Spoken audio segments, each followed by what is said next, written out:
Yamaha Exciter.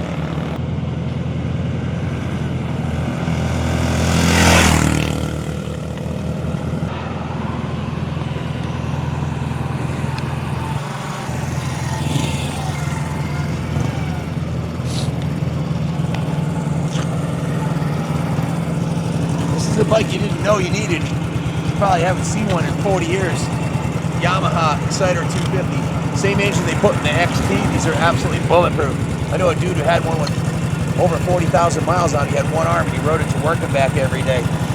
Met him at one of the Rice-A-Rama rallies. But I was at Rice-A-Rama this summer and saw this bike.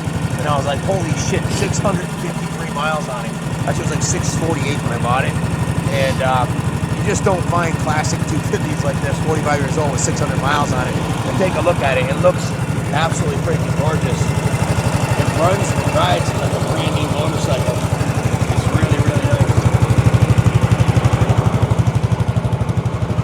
It's below freezing out here. I got my snowmobile jacket on, so I'm all bulked up, but I probably should have worn a helmet because my eyeballs are freezing. Let's bring it inside. I think the wind chill is like below 0 right now. They said at 60 miles an hour it's -4, so definitely cold. But a lot of fun to ride it. Everything works perfectly on it. The turn signals, the horn, the high beam, low beam, the brake lights, everything. So, yeah.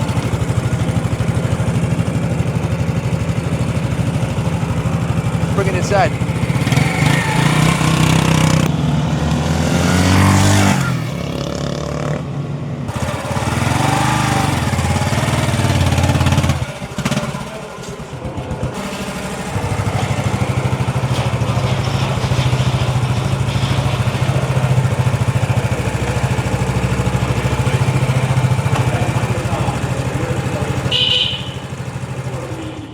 This thing's a 1980, making it 45 years old, coming up on 45 years old.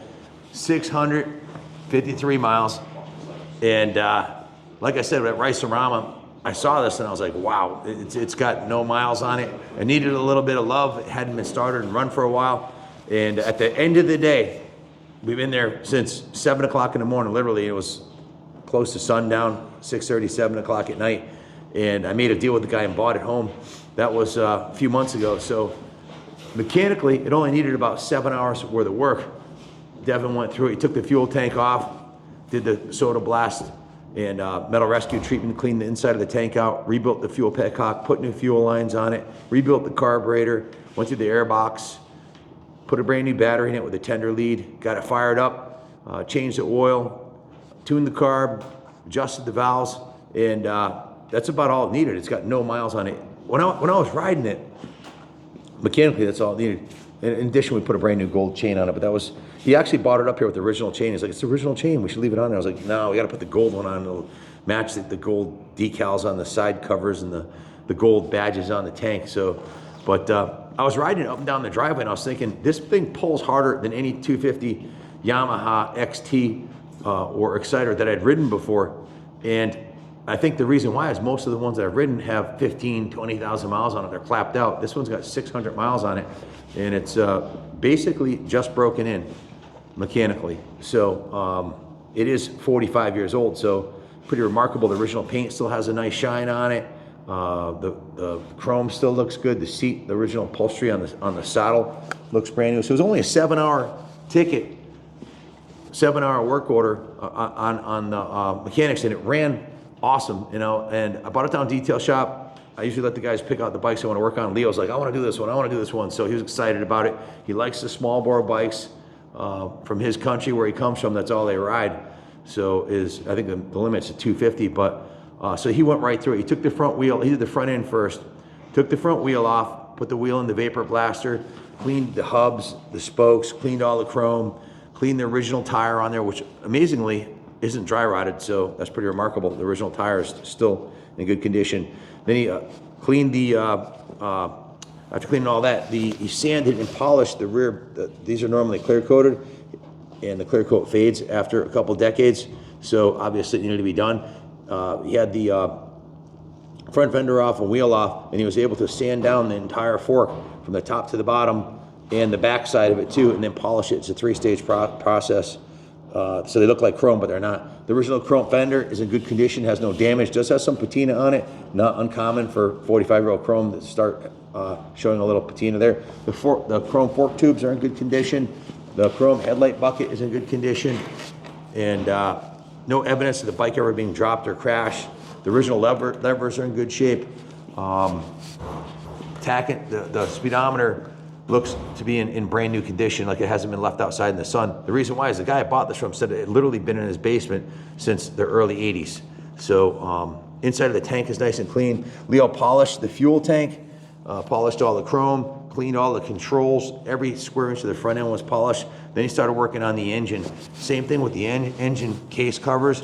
These were all sanded and polished. It's a lot of work to do this. They don't normally look shiny chrome like this. But it came out beautiful. He took the exhaust pipe off, completely reconditioned the entire exhaust pipe, cleaned and polished every square inch of it, polished the side cover, painted the Yamaha logo back in here, repainted the cylinder black, polished all the chrome on the motorcycle. Every square inch of the chrome was polished. Then he gave the frame some love, repainted some of the frame down tubes, repainted the center stand. We have a kickstand. It doesn't have a kickstand on it.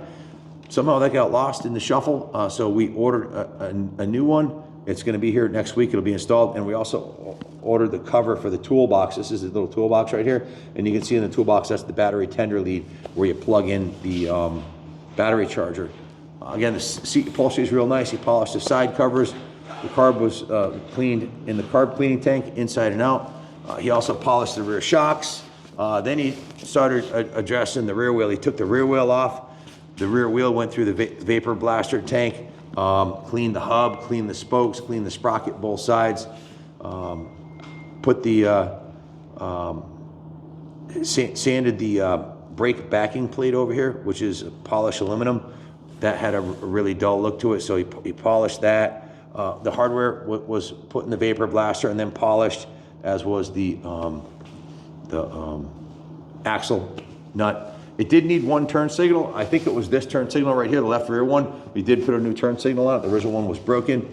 Might have been broken in shipping. So the rear fender was polished. The grab bar was polished. Basically every square inch of the bike he went through.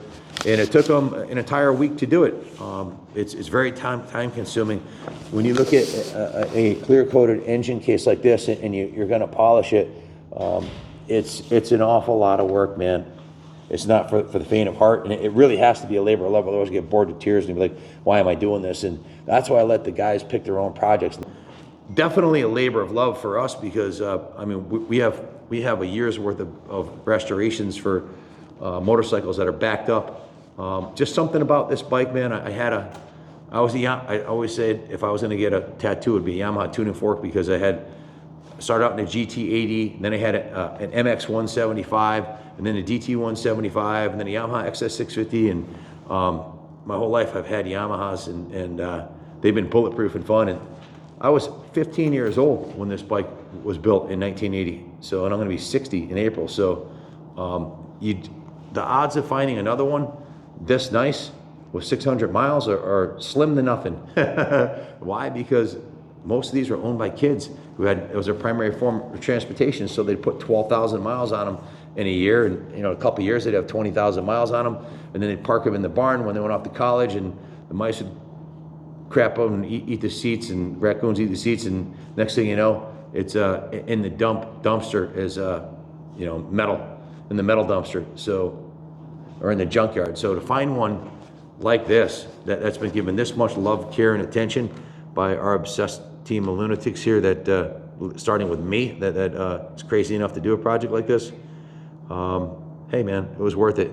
Bike's beautiful, and it's all worth it when they get to ride it. I was ripping it up and down the driveway here, and like I said, I'm a 220 with no clothes on, so I'm probably 235 with these boots and jacket and everything. It hauled down the street here. I was doing 65 like nothing. It'll probably get north of 80, 90 miles to the gallon too, maybe even more. I haven't Googled it to see what they're rated for, but very cool piece. Leo did an awesome job on it. Devin, one of our